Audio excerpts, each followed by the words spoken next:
Now then, time indeed for this week's Listening Project conversation, where the BBC records British Library's permanent audio collection for future generations to hear. Stephanie and Toby live in a beautiful countryside area overlooking the Berwyn Mountains in North Wales, where they run a holiday accommodation. That's their business. It's not their first venture, though. They've also run a riding school and a landscaping company in the past, as well as bringing up a large family. Their son Rory was one of 5 children, a lively and much-loved boy who sadly died of a degenerative illness at the age of 14.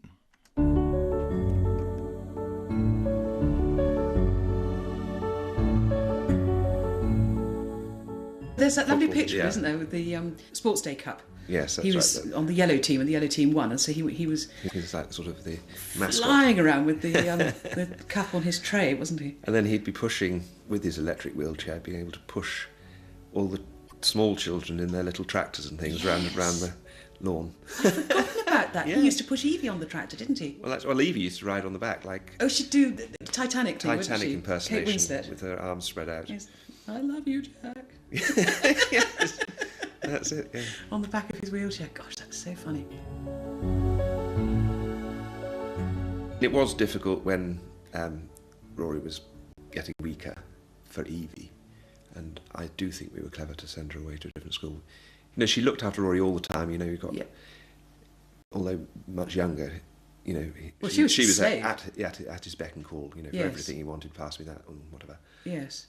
And Run faster, woman. Call that running? I think it could have been, quite traumatic, particularly traumatic for Evie if she'd been as involved. I mean, we never actually sort of made a big thing about the fact that Rory was not going to make it through to his dotage. And I think that worked as well, because I think if we told the children that Rory had a limited lifespan, I think it would have been very traumatic for them. Yeah. Because you're with him. But in some ways, I don't know how relevant it is to talk about people having a limited life expectancy and things. I mean, we all get old, and you don't sort of think like that all the time. No. I don't see. In some ways, it's not really relevant. If you've had a good life, it's not that important how long it is. No. I think one of the nicest things that we've done, really, you know, a whole life sort of follows through one after the other, and we've had to adjust it for different circumstances. And so we built our garden, and when we were building our garden, we built a funny little area at the top of right up in the top, sort of hidden away. It's a circle that you can't get into. Nobody can see it, can they? No.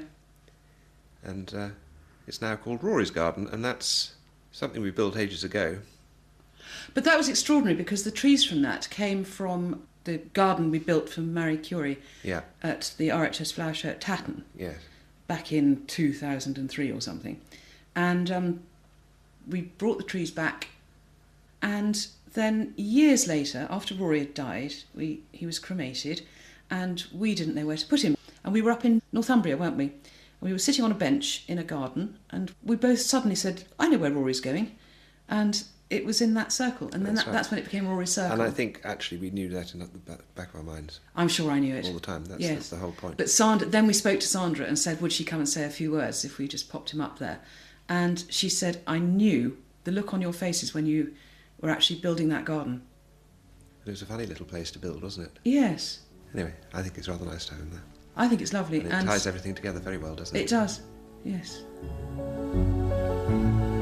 Here we are, Stephanie and Toby. Thanks to them indeed for sharing those memories of their son Rory.